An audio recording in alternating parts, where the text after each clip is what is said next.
Cash cell आपके खाद बीज भंडार में या कृषि सेवा केंद्र में जो भी कृषि सामग्रियां किसानों को या दूसरे कृषि सेवा केंद्रों को आप नगद में बेचते हो तो उस नगद के बिक्री का बिल कैश सेल में करना चाहिए, बनाना चाहिए या फिर एंट्री करनी चाहिए। बहुत ही आसान है। सेल इस बटन पे क्लिक करने के बाद आपको कैश सेल का ऑप्शन दिखाई देगा। कैश सेल में आना है। रेफरेंस नंबर, यहाँ पर बिल का नंबर ऑटोमेटिक आ जाता है। अगर आपको 1, 2, 3 ऐसा नंबर नहीं चाहिए, कुछ अलग डालना है तो आप यहाँ से डाल सकते हैं। अगर नहीं चाहिए तो मत डालिए, तो ये जो नंबर है आपका ऑटोमेटिकली आ जाएगा। लेकिन अगर मैं चाहता हूं कि मेरा बिल अभी 501 से स्टार्ट हो रहा है तो 501 डालिए रेफरेंस नंबर में, आगे का बिल ऑटोमेटिकली 502, 503 आ जाएगा। तो मैं सीरीज स्टार्ट करता हूं 501 से, एंटर बटन दबाया।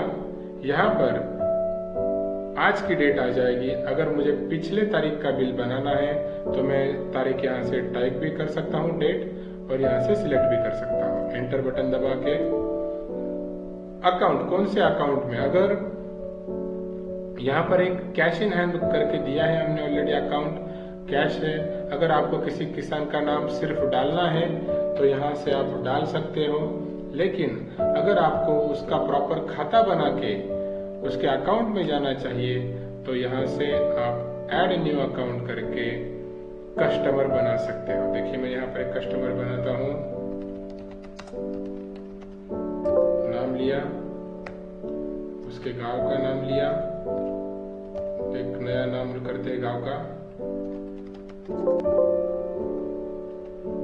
उसके गांव का नाम यहाँ से हमने डाल दिया और एंट्री सेव कर ली। तो देखिए यहाँ पर उसके गांव का नाम आ गया।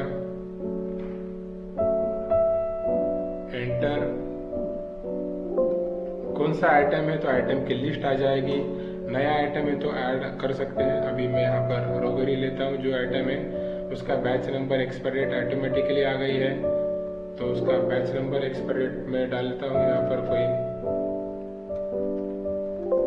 कितना क्वांटिटी हमें बेचना है, मैं यहाँ पर अभी एक क्वांटिटी करता हूँ। मुझे कितने रेट में बेचना है, 115 रेट। देखिए यहाँ पर 115 रेट है और ऊपर इंक्लूडिंग जीएसटी का ये जो बटन है यहाँ पर टिक मार्क ऑन है, मतलब 115 में ही मुझे बेचना है। जीएसटी ऑटोमेटिक इंक्लूडिंग हो जानी चाहिए।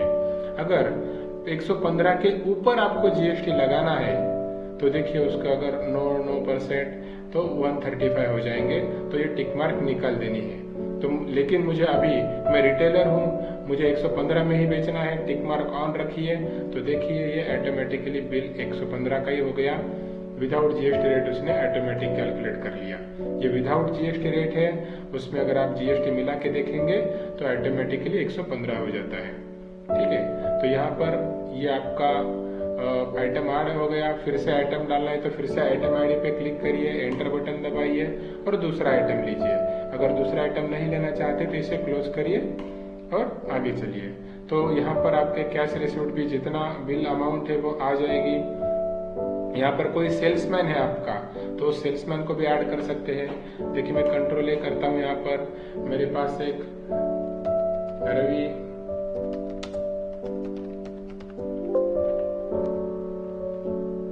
एक सेल्समैन है, उसकी डिटेल यहाँ से मैं देख सकता हूँ, उसका एड्रेस क्या है वगैरह वगैरह। मैं भी फिलहाल उसका सिर्फ नाम लिखा है।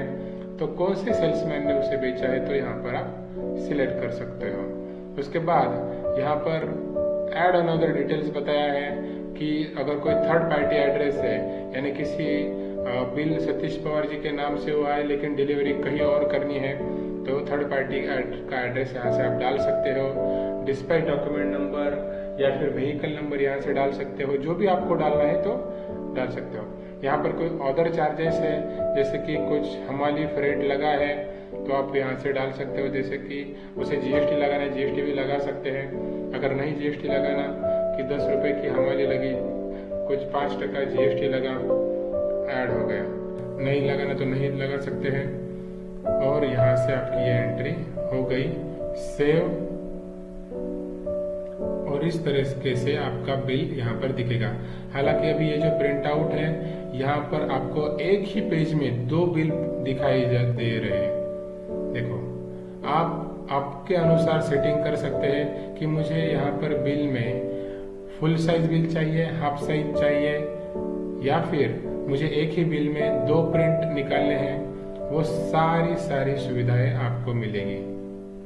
अगर आप चाहते हो थर्मल प्रिंट पे यानी छोटा प्रिंट चाहिए तो वो भी आपको मिलेगा। देखिए, मैं आपको दिखाता हूँ। कंट्रोल F करके या फिर इस रजिस्टर के बटन पे क्लिक करके आप इसी एंट्री को दोबारा से ओपन कर सकते हैं।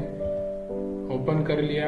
यहाँ पर मैं प्रिंट दिखाता हूँ कि ये हाफ में कैसे दिखेगी, A4 फुल में कैसे दिखेगी, या फिर आपको थर्मल प्रिंट निकालनी है तो इस तरीके से आप कैश सेल की एंट्री ओपन कर सकते हैं। और उसे देखिए, अगर मुझे ये क्वांटिटी वगैरह कुछ चेंज करना है, एडिट करना है, तो मैं F2 करता हूँ। यहाँ पर क्वांटिटी मुझे 1 नहीं 2 करनी है, तो यहाँ पर 115 का रेट है, 2 क्वांटिटी के 230 रुपये हो गए। और मैंने ये एंट्री फिर से जो भी चेंज किया है उसे सेव कर लेता हूँ। ठीक है, तो इस तरीके से आपकी कैश सेल की एंट्री कैसे करनी है और उसे एडिट कैसे करना है, ये हमने देखा। Thank you.